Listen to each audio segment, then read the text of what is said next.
Merhaba arkadaşlar, Ece'nin Örgüleri YouTube kanalına hepiniz hoş geldiniz. Bugün çok güzel ve kolay bir bebek takımı ile sizlerle birlikteyiz. Bakın, çok tatlı ve şirin bir bebek şapkamız var. Güzel mi güzel, yapması çok kolay olan bir bebek patiğimiz var. Bir bebek yeleğimiz var. Bu şekilde robası mavi, gövde bölümünü beyaz ördüğümüz. Bunların takımı olacak şekilde güzel bir de hırkamız var bakın. Ben bunların hepsinin anlatımını yaptım. YouTube kanalıma yükledim. Hepsinin anlatımı YouTube kanalımda var. Biz bugün bu güzel hırkamızı yapacağız. Siz de bunun gibi patik, yelek ve şapka da yapmak isterseniz ben bunların videosunun olduğu YouTube linkini bu videonun açıklama bölümüne ekliyorum. Siz izlemekte olduğunuz bu videonun sağ alt köşedeki küçük üçgene tıklarsanız açıklama bölümünde şapkanın, patiğin ve yeleğin olduğu YouTube linki var. Üzerlerine tıkladığınız zaman siz de bunlardan yapabilirsiniz.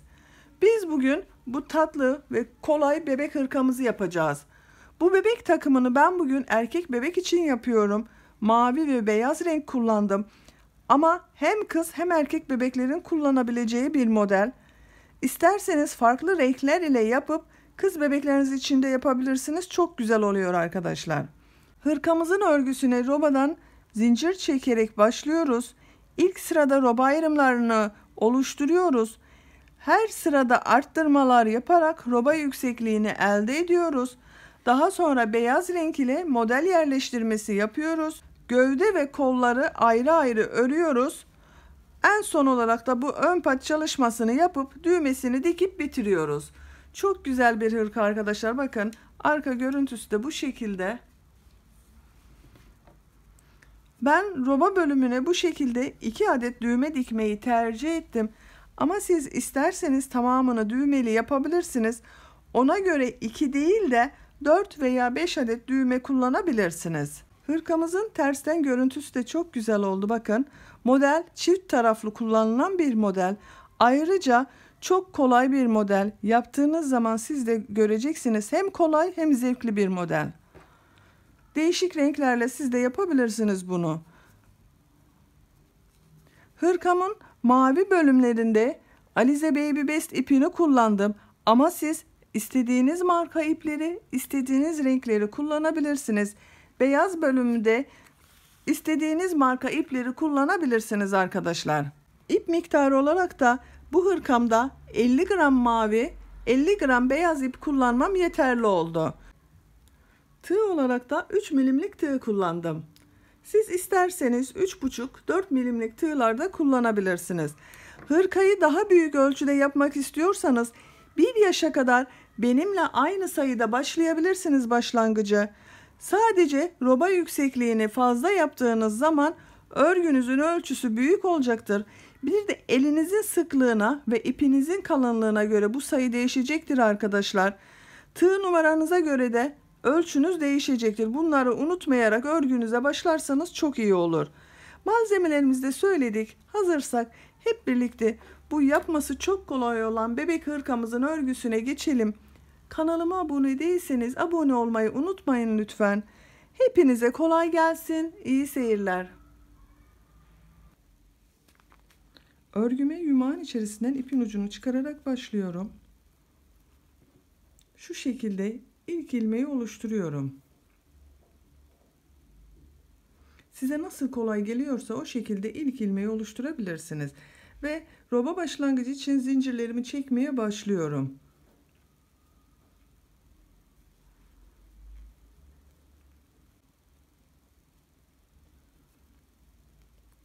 Roba başlangıcı için 72 zincir çektim. Çekmiş olduğum bu zincirin kaç santim olduğunu ölçüyorum. Sizin eliniz sıkıysa bu zincir sayısı değişecektir. Benim elimin sıklığına göre 72 zincir ölçüyorum. Bakın, 34 santim.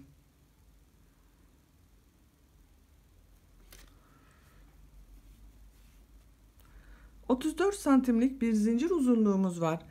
Bakın, ipi tığın üzerine alıyorum. Robanın başlangıcı için trabzanlar yapacağız bu sırada. Trabzanlar yaparken roba ayrımlarında belirleyeceğiz. Kolları, önü ve arka bölümleri bu sırada belirlemiş olacağız.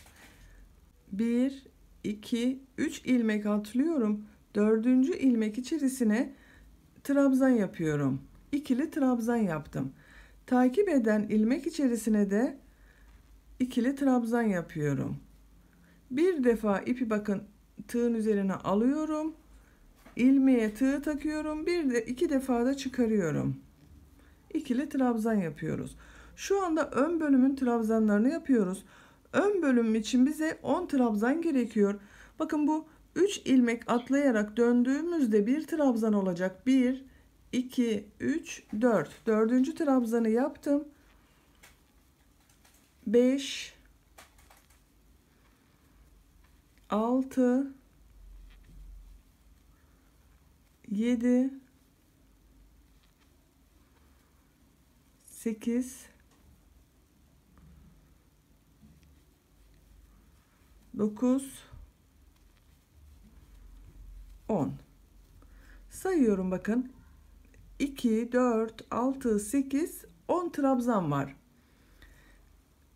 İpi tığın üzerine alıyorum. Şimdi arttırma yapacağımız yerleri yapacağız. Bakın hemen takip eden ilmek içerisine bir trabzan yapıyorum. Aynı ilmek içerisine 2 trabzan daha yapıyorum. 2, 3. Arttırma yerinde 3 trabzan yaptım. Takip eden ilmeğe geçiyorum. Kol bölümünü için trabzanlara devam ediyorum.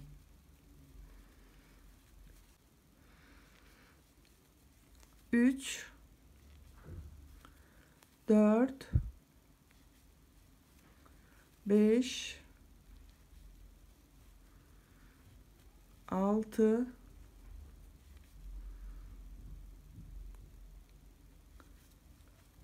7, 8,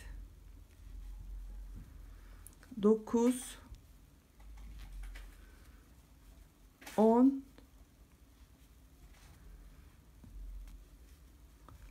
11,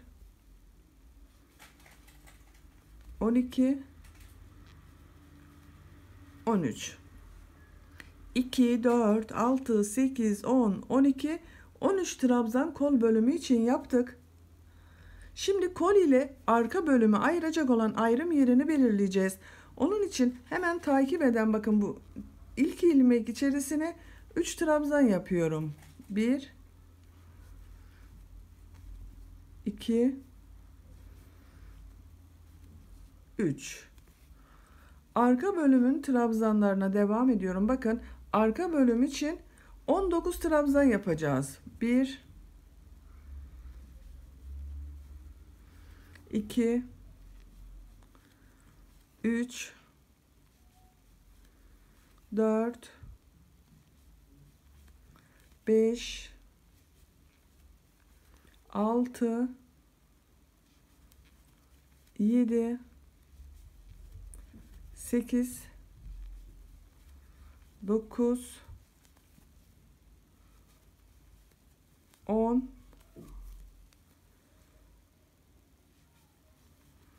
11,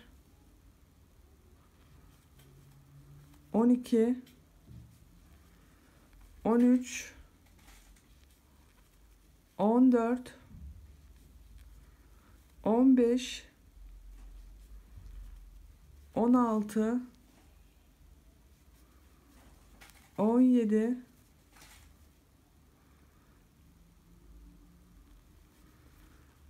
18, 19. Arka bölümün trabzanlarını yaptık.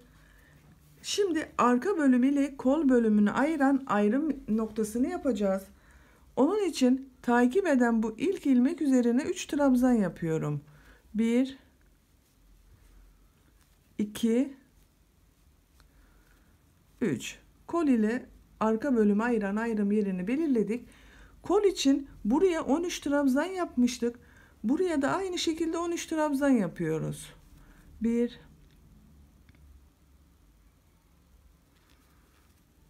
2, 3 4 5 6 7 8 9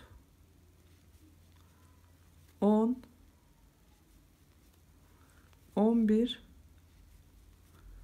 12 13. Kol bölümü için 13 trabzanı da buraya yaptık. Takip eden ilmek içerisine kol ile diğer ön bölümü ayıracak olan ayrım yeri için 3 trabzan yapıyorum. 1, bu 3 trabzanları aynı ilmek içerisine yapıyoruz. 2, 3. Takip edene ön bölüm için 10 trabzan yapıyorum. 1, 2, 3, 4, 5, 6, 7,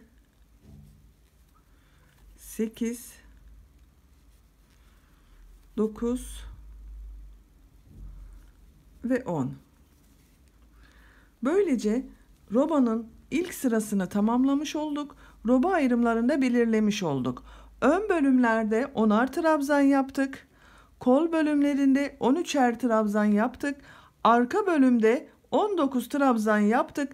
1, 2, 3, 4 noktada da arttırma yerleri için bir ilmek içerisine 3'er trabzan yaptık. Robada ikinci sıradayız. Bir zincir çekiyorum, örgüyü çeviriyorum. İlk ilmek üzerine trabzan yapıyorum. Takip edenleri de trabzan olarak devam ediyorum. Bakın burada 3 trabzan yapmıştık. Arttırma yeri için oraya kadar bütün ilmeklerin üzerine birer defa trabzan yapıyoruz.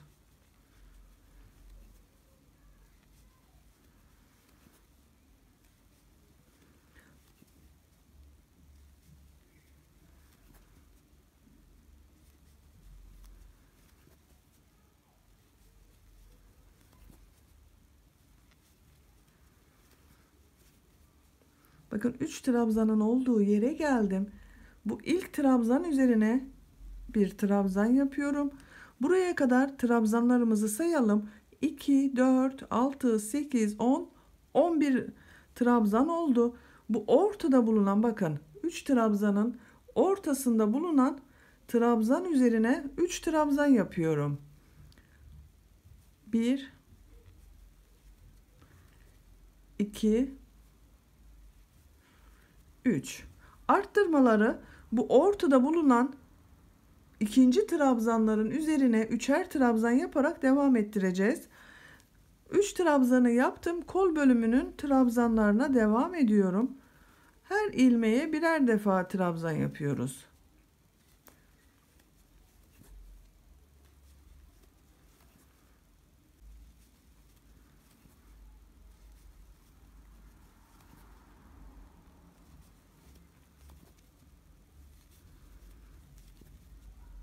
Bakın yine 3 trabzana geldim. Arttırma yeri için yapmış olduğumuz bu 3 trabzanın ortada bulunan bu trabzanın üzerine 3 trabzan yapıyorum. Bu yapmış olduğumuz 3 trabzanın birisi bakın kol için olacak, bir diğeri arka bölüm için yapmış oluyoruz. Bu ortada bulunan trabzan ile diğer sıralarda devam ederek gideceğiz arkadaşlar. Arka bölümün trabzanlarına geçiyorum. Diğer 3 trabzan yaptığımız bakın buraya kadar ortada bulunan tek trabzana kadar devam ediyorum.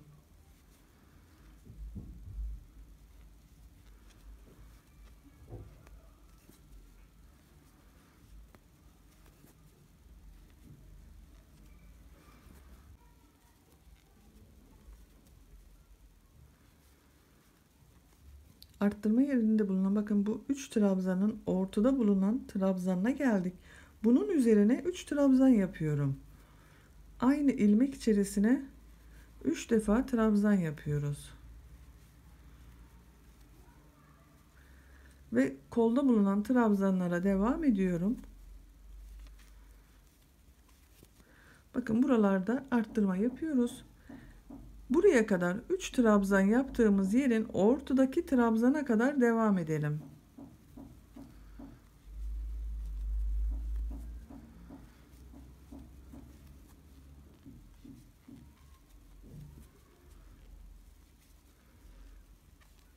Bakın ön bölüm ile kol bölümünü ayıran ayrım yerine yapmış olduğum 3 trabzanın ortada bulunan trabzana geldim. Bu ilmek üzerine 3 defa trabzan yapıyorum. 1 2 3. Burada da arttırmalarımızı yaptık. Takip edenleri sıra sonuna kadar birer defa trabzan yapıyorum.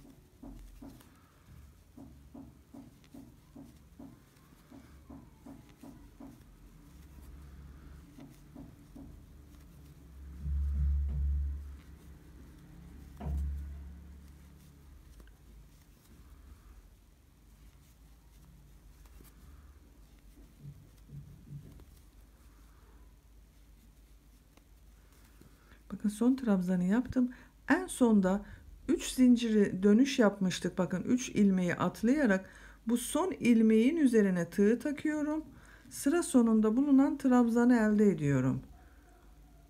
İkinci sırayı bitirdik. Üçüncü sıradayız. Bir zincir çekiyorum. Örgüyü çeviriyorum. İlk ilmek üzerine trabzan yapıyorum. Takip eden ilmekler üzerine de trabzan olarak devam ediyorum. Ön ile kol bölümünü ayıran bakın burada yapmış olduğumuz 3 trabzanın ortada bulunan trabzana kadar ön bölümün trabzanlarını yapıyoruz.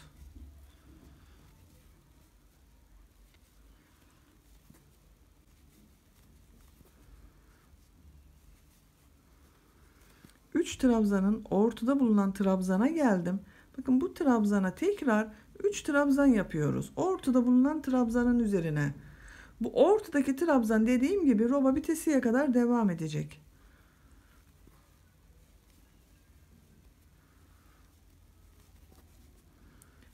Kol bölümünün trabzanlarına devam ediyorum.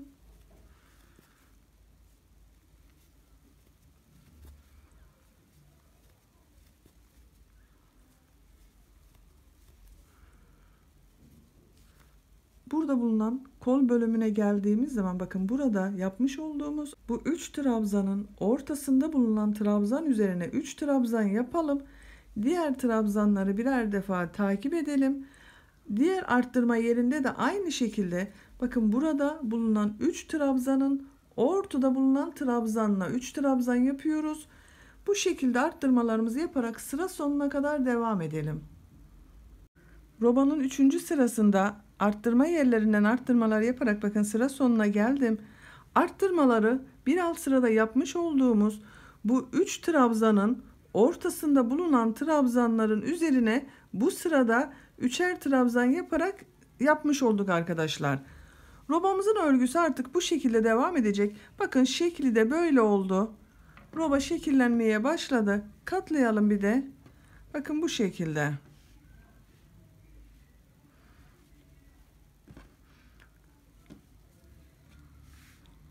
Robamızın örgüsünü bu şekilde devam ettirerek arttırma yerlerinde yapmış olduğumuz bu ortada bulunan trabzanların üzerine 3'er trabzan olarak devam edelim. Yapacağınız ayın büyüklüğüne göre yapacağınız sıra sayısı değişecektir. Yapacağımız ölçüye göre robanın yüksekliğini tamamlayalım gelelim. Robanın örgüsünü arttırma yerlerinden her sırada arttırmalar yaparak bakın 8 sıra olarak tamamladım. 1, 2, 3, 4, 5, 6, 7, 8. Mavi rengi burada bitiriyorum. Beyaz renk ile başlıyorum arkadaşlar. Bakın beyaz ipi elime alıyorum. Burada son ilmekten ipin rengini beyaz yapıyorum. Örgüyü çeviriyorum. Bir zincir çektim. Bu sırada bir sıra beyaz ile sık iğne çalışması yapacağız. Daha sonra modeli yerleştireceğiz. İlk gördüğüm ilmek üzerine beyaz ile sık iğne yapıyorum. Takip eden ilmekler üzerine de sık iğne yapıyorum.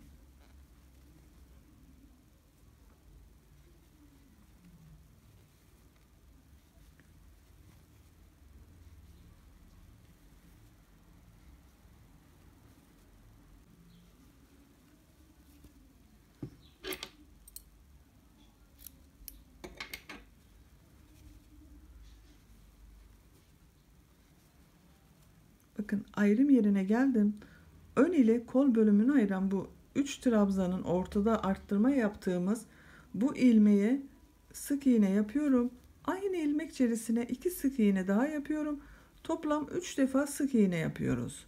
Arttırmalarımızı bu sırada da devam ediyoruz. Kolda bulunan ilmeklere sık iğne olarak devam ediyorum.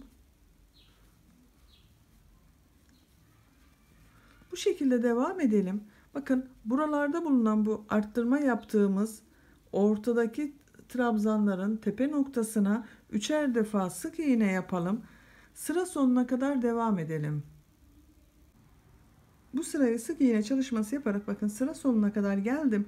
Bu arttırma yaptığımız yerlerde 4 noktada 3'er defa sık iğne yaptım. Diğer ilmeklerde birer defa sık iğne çalışması yaptım. Bu sırada modeli yerleştireceğiz. Bir zincir çekiyorum, örgüyü çeviriyorum. Bu ilk ilmek üzerine bir trabzan yapıyorum. İpi tığın üzerine alıyorum. Bir ilmek atlıyorum. İkinci ilmek üzerine 3 trabzan yapıyorum. 1 2 3. Bakın aynı ilmek içerisine 3 trabzan yaptım. İpi tığın üzerine alıyorum. 1 2 ilmek atlıyorum. Üçüncü ilmek içerisine yine 3 trabzan yapıyoruz. 1 2 3. 1 2 ilmek atlıyorum. Üçüncüye 3 trabzan yapıyorum.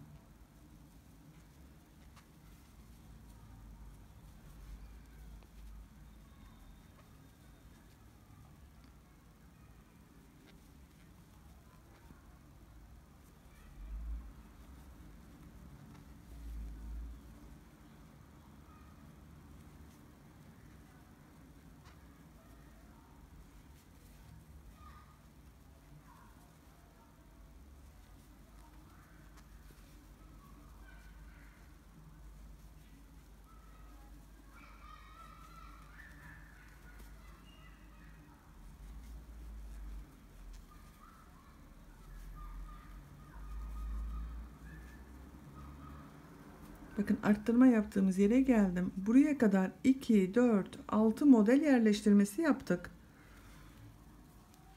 Bu arttırma yerine bakın buraya burada bir ilmek atlıyoruz. Öyle denk geldi. Bir ilmek atlıyorum. Bu arttırma yaptığımız ortada bulunan sık iğnenin içerisine 3 trabzan yapıyorum. 1 2 3. 3 trabzanı yaptım. Kolda bulunan sık iğneleri atlıyorum. İpi tığın üzerine alıyorum. Kol ile arka bölümü ayıran bakın burada 3 sık iğne yaptığımız ilmek vardı. Bunun ortada bulunan ilmeğe 3 trabzan yapıyorum. 1 2 3. Arka bölüme geçtik artık. Ön bölüme 7 model yerleştirdik. Bakın 2, 4, 6, 7. Arka bölüme geçtik. Arka bölüm içinde kol ile arka bölümü ayıran bu ayrım yerinde yaptığımız arttırmaya 3 trabzan yaptık. İpi tığın üzerine alıyorum. 1, 2 ilmek atlıyorum. Üçüncü ilmeğe 3 trabzan yapıyorum.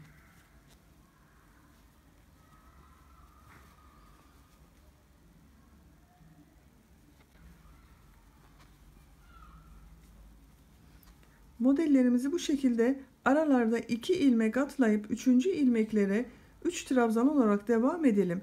Diğer kol ile arka bölümü ayıran bakın burada bulunan bu arttırma yaptığımız sık iğneye kadar devam edelim. Arka bölüme de 3 trabzandan oluşan modellerimizi yerleştirerek bakın arttırma yaptığımız yere geldim. Kol ile arka bölümü ayıran yerdeyiz. Burada yine bakın bir ilmek atlıyorum. Arttırma yaptığımız bu ortada bulunan sık iğnenin üzerine arka bölüm için 3 trabzandan oluşan modelimizi yapıyoruz.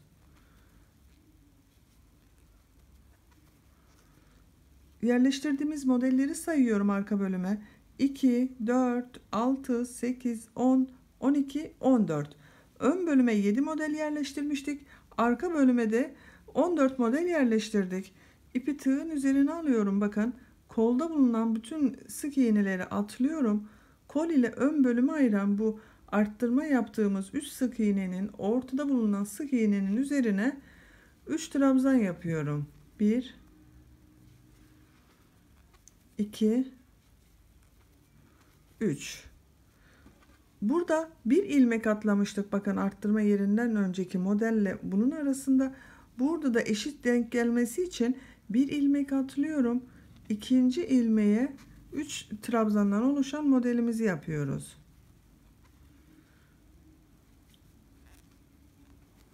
Bakın kol altında bu şekilde birleştirmiş olduk.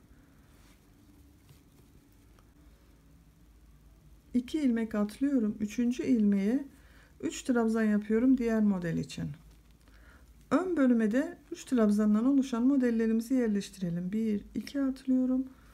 Üçüncüye 3 trabzan yapıyorum.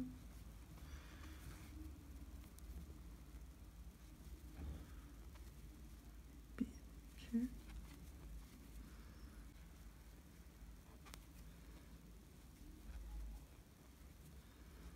Bakın sıra sonunda 2 ilmek kaldı.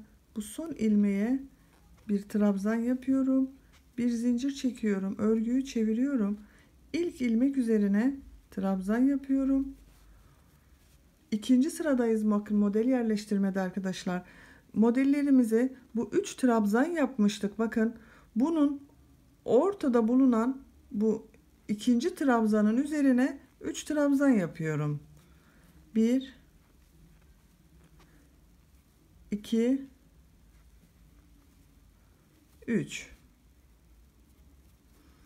İpi tığın üzerine alıyorum. Diğer modelin ortasında bulunan bu bakın ikinci trabzanın yani ortada bulunan trabzanın üzerine de 3 trabzan yapıyorum.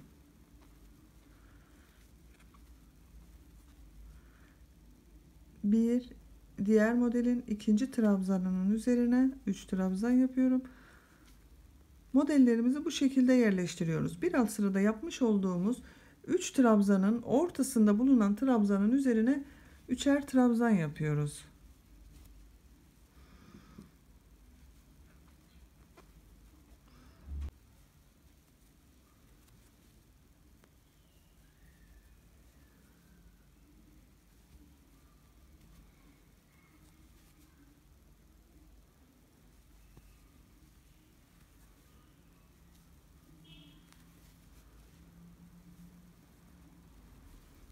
Gövde bölümünde model sırasını, ikinci sırasını bakın kol altına geldim.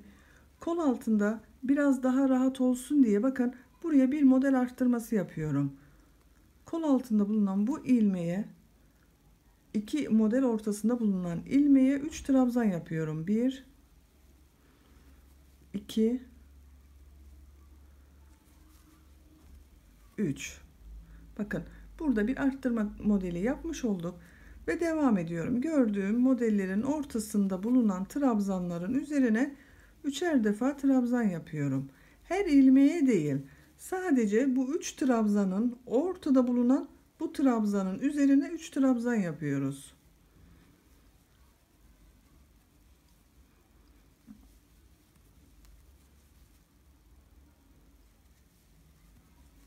Bu şekilde diğer kol altına kadar devam edelim.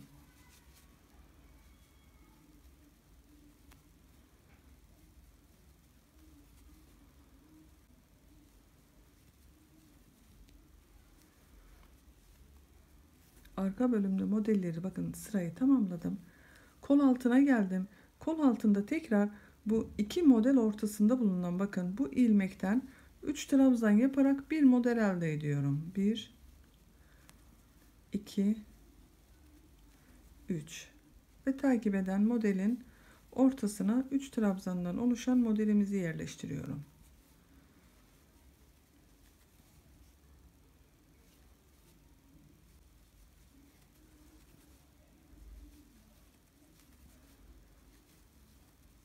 Sıra sonunda son modelin bakın 3 trabzan oluşan modeli yaptım. Başlangıçta bulunan bu tek trabzanı üzerine bir trabzan yapıyorum. Bu bir trabzanlar devam edecek. Bir zincir çekiyorum, örgüyü çeviriyorum. İlk gördüğüm trabzan, bakın tek, üzerine bir trabzan yapıyorum. Üçüncü sıradayız modelde. Yine aynı şekilde bu 3 trabzandan oluşan modelin bir ilmek atlıyorum. Ortada bulunan ikinci ilmeğinin üzerine 3 trabzan yapıyorum.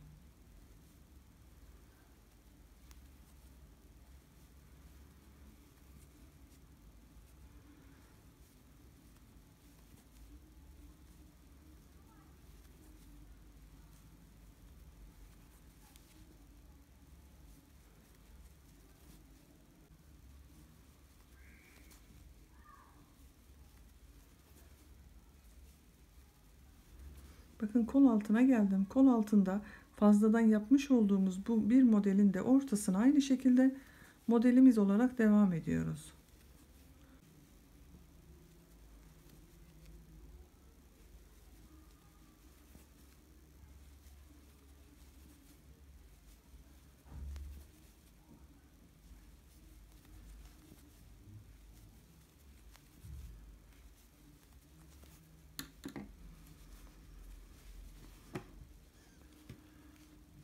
Gövde örgümüz artık bu şekilde devam edecek arkadaşlar.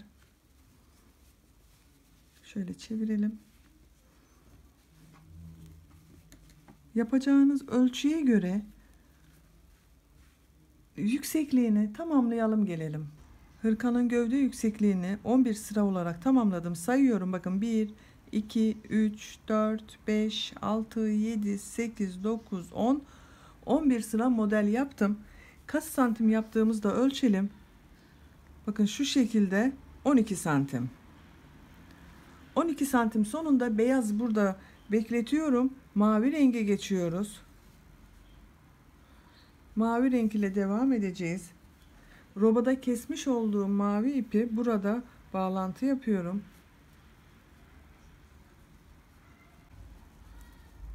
İlmeğin rengini mavi yapıyorum. Bir zincir çekiyorum. Bu ilk gördüğüm, bakın tek olan trabzanın üzerine bir trabzan yapıyorum.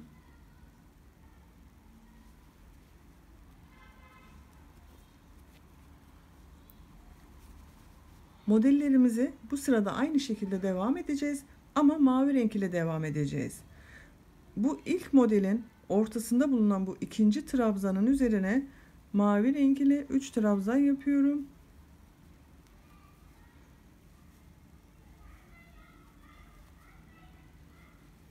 Diğer modelime geçip aynı şekilde 3 trabzan da buraya yapıyorum.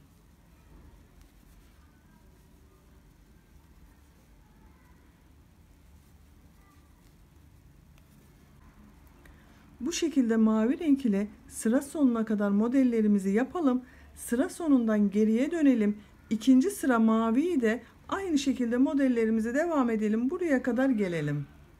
Mavi renk ile 2 sıra modeli tamamladım, bakın arkadaşlar. Bu sırada tekrar beyaza geçiyoruz. Bakın ilmeğimin rengini burada bekletiyordum. Beyazı, ilmeğimin rengini beyaz yapıyorum. Bir zincir çekiyorum. Örgüyü çeviriyorum. İlk trabzanın üzerine trabzan yapıyorum. Takip eden modellerin ortasında bulunan, bakın bu trabzanın üzerine beyaz 3 trabzan ile devam ediyorum.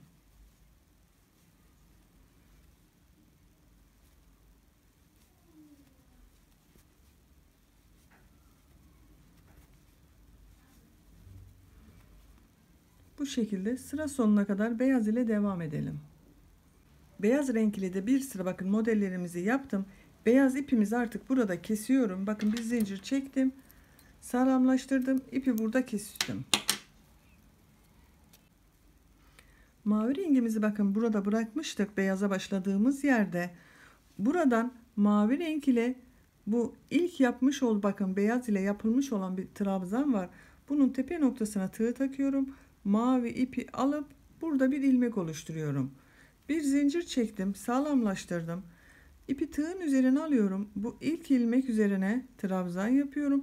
Bu sırada bir sıra trabzan çalışması yapacağız. Her ilmeğin üzerine birer defa trabzan yapacağız. Bakın takip eden trabzan üzerine de trabzan yapıyorum.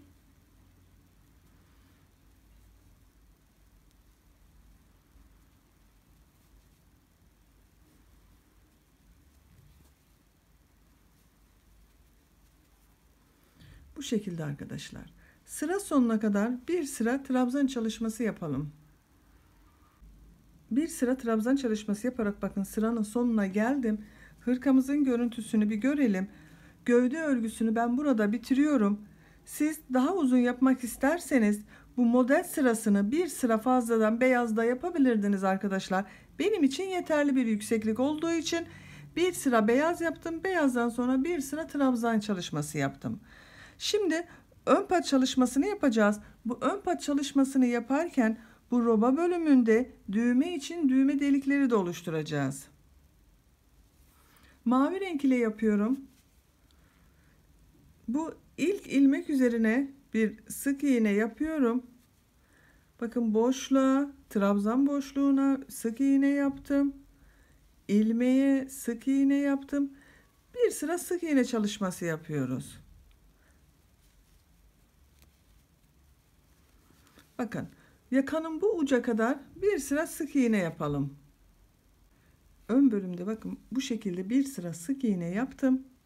Her ilmeğe birer defa battım. Bu trabzan yaptıklarımızda bakın ikişer. Yani her sıraya ikişer sık iğne denk geldi arkadaşlar. İkinci sıradayız. İkinci sıraya geçmek için bir zincir çekiyorum. Örgüyü çeviriyorum. İlk sık iğnenin üzerine bir sık iğne yapıyorum. Bu sırayı yaparken düğme deliklerini oluşturacağız. İlk düğme deliğini buraya yapıyorum bakın. Hemen yakanın başlangıcı. 1 2 zincir çekiyorum. 1 2 ilmek atlıyorum. Üçüncü ilmeğe sık iğne olarak batıyorum. Bakın arada 1 2 atladık. Üçüncüye sık iğne yaptık. Takip edenleri sık iğne olarak batıyorum. Bakın bir sık iğneyi yaptık. Sayalım. 2 3 4 5 6 7 8 9. İkinci düğme deliği için bakıyorum. Burası iyi olacak. 9 sık iğneden sonra tekrar 1 2 zincir çekiyorum. 1 2 ilmek atlıyorum. Üçüncü ilmeğe sık iğne olarak bakın battım. Takip edenleri sık iğne olarak yapıyoruz. Ben bu hırkaya 2 düğme dikmeyi tercih ettim. Onun için 2 düğme deliği oluşturdum arkadaşlar. Siz isterseniz tamamını düğmeli yapabilirsiniz.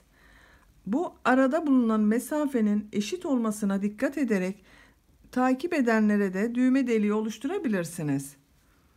Ben 2 düğmeyi de bırakıyorum. Bu etek ucuna kadar sık iğne olarak devam edelim. Ön pat çalışmasında ikinci sırayı tamamen sık iğneler yaparak bakın sıra sonuna geldim. Bir zincir çekiyorum, örgüyü çeviriyorum. Ön patta üçüncü ve son sıradayız. İpi tığın üzerine alıyorum. Bu ilk gördüğüm ilmek üzerine kısa trabzan yapıyorum. Bakın kısa trabzanı şöyle yapıyoruz arkadaşlar. Trabzan yapıyor gibi çektim ama bir defa da çıkarıyorum. Trabzan yapıyor gibi ilmek aldım. Takip eden ilmeğe tığ taktım. İpi aldım. İpi alıp bir defa da içerisinden çekiyorum. Tek seferde çekiyoruz. 2 defa da çıkarmıyoruz. Kısa trabzan yapıyoruz.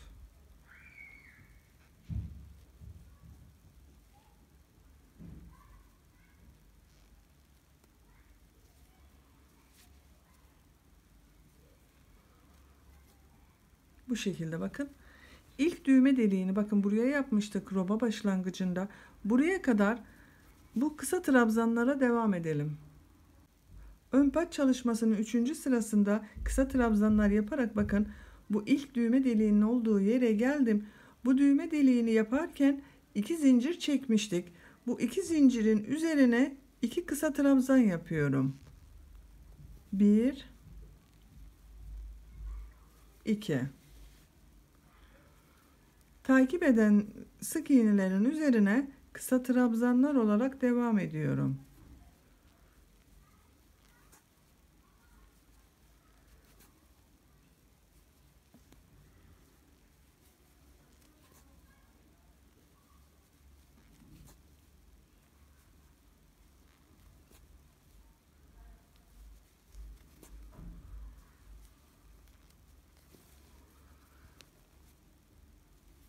Bakın tekrar diğer düğme deliğinin olduğu yere geldim.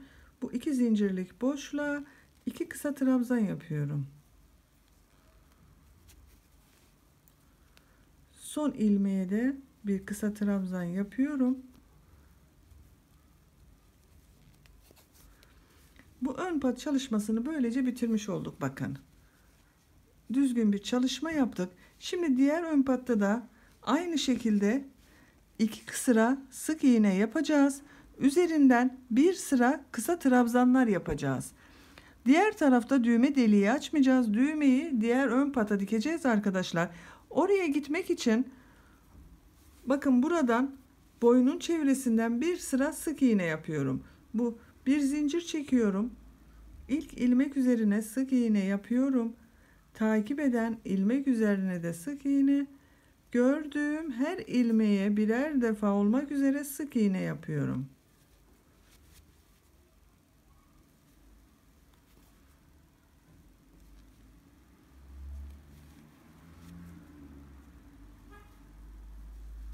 Bakın bu şekilde oluyor.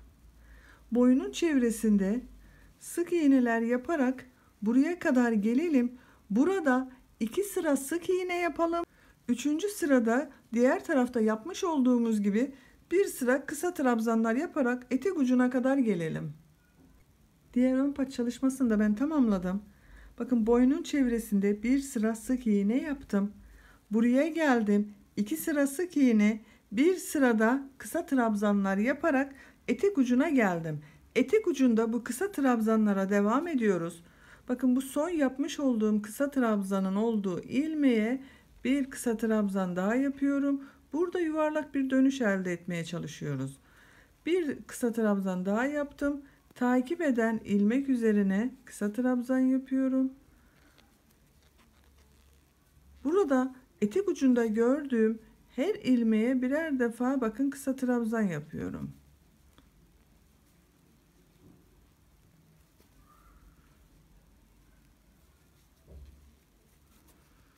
Bu şekilde. Bu şekilde kısa trabzanlar yaparak diğer uca kadar gidelim. Hırkanın etek ucunda kısa trabzanlar yaparak bakın ön patı başlamış olduğumuz yere geldim. Burada ipi kesmeden önce bu ön pata başladığımız bu ilk ilmeğe tığ takıyorum. İpi alıp içerisinden çektim. Tığın üzerindeki ilmekten de çektim. Bakın burada yuvarlak bir görüntü elde ettik. Bir zincir çekip sağlamlaştırdım. İpi burada kesiyorum. Hırkanın gövde örgüsünü böylece bitirmiş olduk arkadaşlar. Şimdi kol çalışmasında yapalım. Ben birisini başladım. Şimdi diğer kolu sizinle birlikte yapalım. Kol çalışması için bu kol altında bir model yapmıştık. Bakın bu ilmeğe ipi takıyorum. Burada ipimizi bağlayalım bir defa.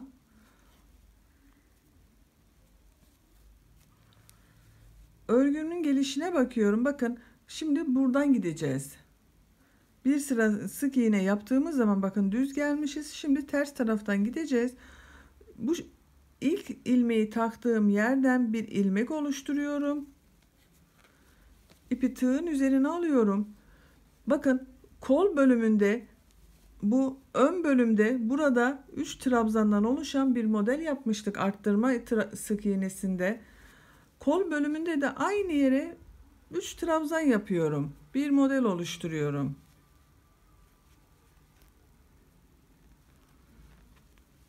1 2 3. Bakın arttırma yerinde bulunan ilmeğe 3 trabzandan oluşan modelimizi yaptım. İpi tığın üzerine alıyorum. Bir ilmek atlıyorum. İkinci ilmeğe 3 trabzan yapıyorum.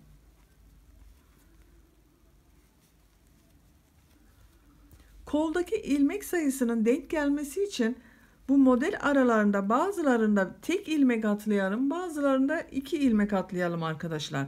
Kola 13 model sığdıracağız. Ona göre ayarlamasanız siz kendiniz de yapabilirsiniz.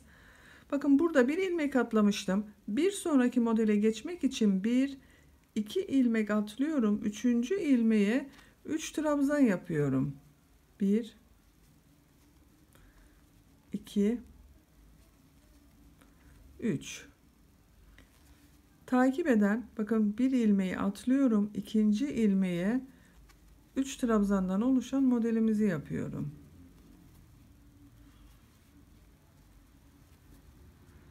Bir, 2 atlıyorum, üçüncüye 3 trabzan yapıyorum. Bu şekilde modellerimizi yerleştirelim.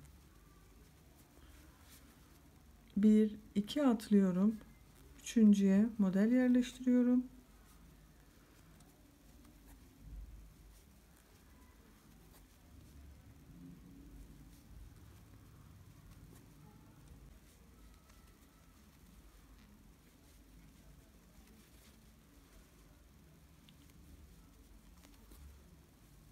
Bakın son modeli de bu bir alt sırada 3 sık iğne yapmıştık. Ortada arttırma sık iğnesi vardı.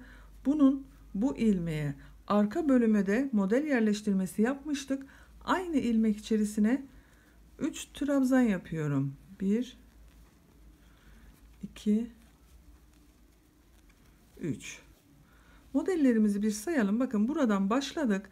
1, 2, 3, 4, 5, 6, 7, 8, 9, 10, 11, 12, 13 model yerleştirdik kol bölümüne. 13 model ile kolun örgüsünü devam ettireceğiz. Bu en son yapmış olduğum modeli, bu ilk yaptığım modelin bakın son trabzanı ile kaydırma tekniği yaparak birleştiriyorum. Örgüyü çeviriyorum. Gövdede yapmış olduğumuz gibi kolun örgüsünde de örgüyü çevirelim. Yoksa görüntü farklılığı olur arkadaşlar. Bu ilk trabzanın üzerine kaydırma tekniği yapıyorum. Bakın ipi aldım, çektim. Tığın üzerinden de çekiyorum. Bu 3 trabzanın ortada bulunan trabzanın üzerine geçiyorum. İp aldım, çektim. Bakın ortada bulunan trabzanın üzerindeyiz. 1, 2 zincir çekiyorum. Aynı ilmek üzerine 2 trabzan daha yapıyorum. Bu 2 zincir çektiğimde 1 trabzan olacak. Toplam 3 trabzan olacak. Bakın 1, 2, 3. Takip eden modele geçiyorum. 3 trabzan yapıyorum.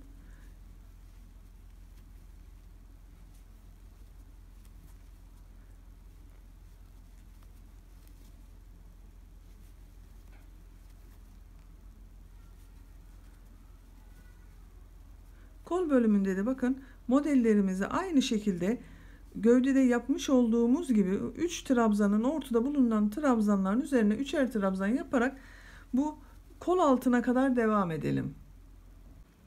Kol örgüsünde son modeli de bakın 3 trabzan olarak yaptım. Bu son yapmış olduğumu ilk başta başlamış olduğumuz bu model ile birleştireceğiz.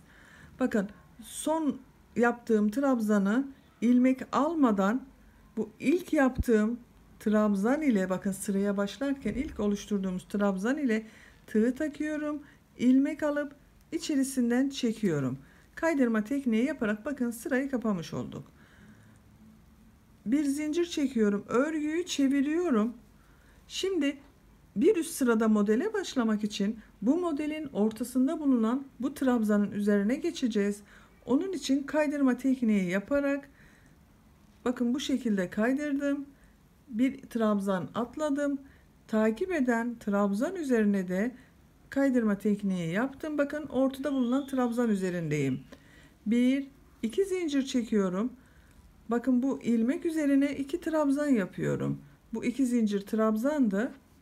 Toplam 3 trabzan elde ettik bakın. Takip eden modele geçiyorum. Bu şekilde örgümüzü devam ettiriyoruz.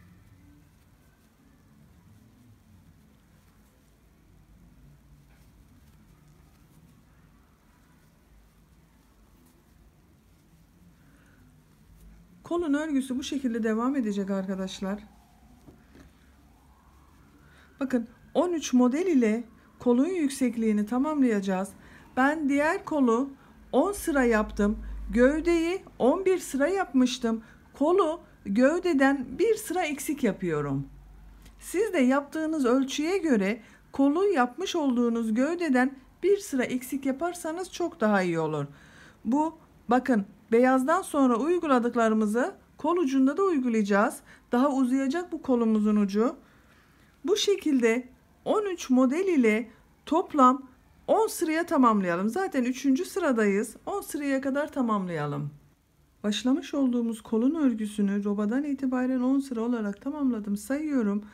1, 2, 3, 4, 5, 6, 7, 8, 9, 10. 10 sıra model yerleştirdik. Şimdiki sırada mavi renge geçeceğiz. Bakın örgünün yönü böyle denk geliyor. Mavi renge geçmek için burada bulunan bu modelin ortasına geçiriyorum. Kaydırma tekniği yaparak. Bakın modelin ortasında bulunan trabzanın üzerindeyim. Mavi rengi ilmek yapacağız şimdi. Şu şekilde ilmeğin içerisinden geçirdim. 1, 2 zincir çekiyorum. Aynı ilmek içerisine 2 trabzan yapıyorum. Bu 2 zincirde bir trabzan oluyordu.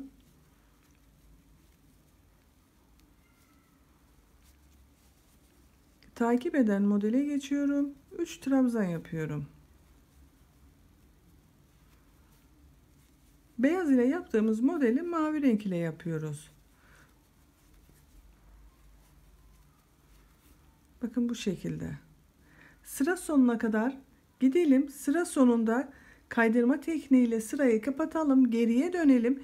Bir sıra mavi, bir sırada beyaz yapalım. Kol örgüsünü beyaz modellerden sonra bakın 2 sıra mavi, bir sırada beyaz model olarak tamamladım. Son modeli yaptım.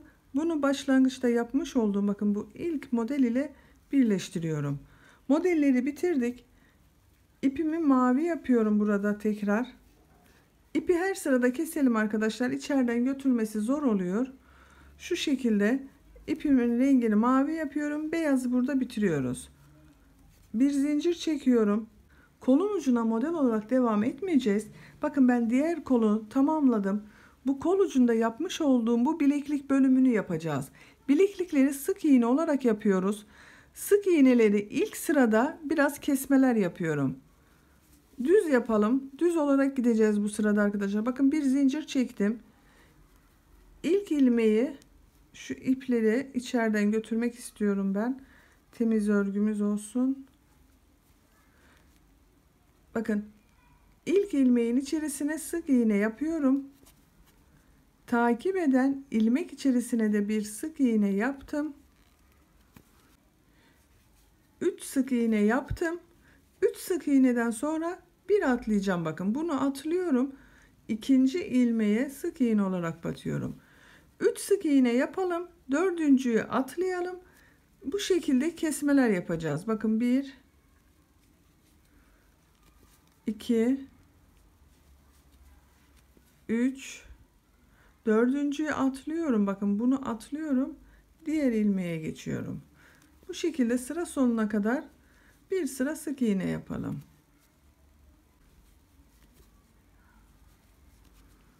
Üç ilmek ara ile kesmeler yaparak bakın sıranın sonuna kadar sık iğne yaptım. Bu ilk yaptığım sık iğneye tığ takıyorum. Kaydırma tekniği yaparak bakın sırayı birleştirdim. Bir zincir çekiyorum. Aynı ilmeklerin üzerine birer defa sık iğne yapıyoruz. Bakın bu şekilde. Atlama yapmıyoruz. Bakın bileklik bölümü biraz dar oldu. Bu şekilde bebeğin bileğini kavrayacaktır. Sık iğne olarak devam ediyoruz. Bu sıranın sonuna kadar sık iğne yapalım. Kaydırma tekniğiyle birleştirelim. Bir sıra daha sık iğne yapalım. Toplam başlangıçla birlikte 3 sıra sık iğne olacak burada. Hırkamızın kol ucunda bileklik bölümünü bakın sık iğne olarak tamamladım. 1, 2, 3 sırada bitirdim arkadaşlar. Ben roba bölümüne bu şekilde 2 de düğmesini diktim. Düğme biritlerini açmıştık bakın buralara. Bu düğme deliklerini açtığımız yerin robanın tam karşısına gelecek olan sıralara düğmelerini diktim. Bu şekilde beyaz düğme dikmeyi tercih ettim. Siz tercihinize göre istediğiniz gibi bu düğmeyi dikebilirsiniz. Bakın böylece bu güzel şirin hırkamızı bitirmiş olduk. Çok güzel oldu arkadaşlar. Hırkamızda kolları gövdeden bir model kısa yaptık. Bunu unutmayalım. Aynı uzunlukta yaparsak kolları uzun gelecektir. Şimdi size bitmiş haliyle ölçülerini vermek istiyorum. Bakın, kol altından hemen bu robayın bitiminden enini ölçüyorum. 25 santim. Yüksekliğini ölçüyorum. Kol altından itibaren, kol ayrımını yaptığımız yerden itibaren 18 santim bakın. Tam boyunu ölçüyorum omuzdan bitmiş haliyle 30 santim. Kol boyunda ölçelim. Kol boyu omuzdan tam uzunluk 26 santim. Kol altından uzunluk 15 santim. 0-6 aylık bir bebek için güzel bir ölçü oldu bu arkadaşlar. Böylece bir örgü anlatımımızın daha sonuna gelmiş olduk. Beni dinlediğiniz ve izlediğiniz için hepinize çok teşekkür ederim. İnşallah sizlerle yeniden yeni örgülerde buluşmak üzere. Hoşça kalın, sevgiyle kalın.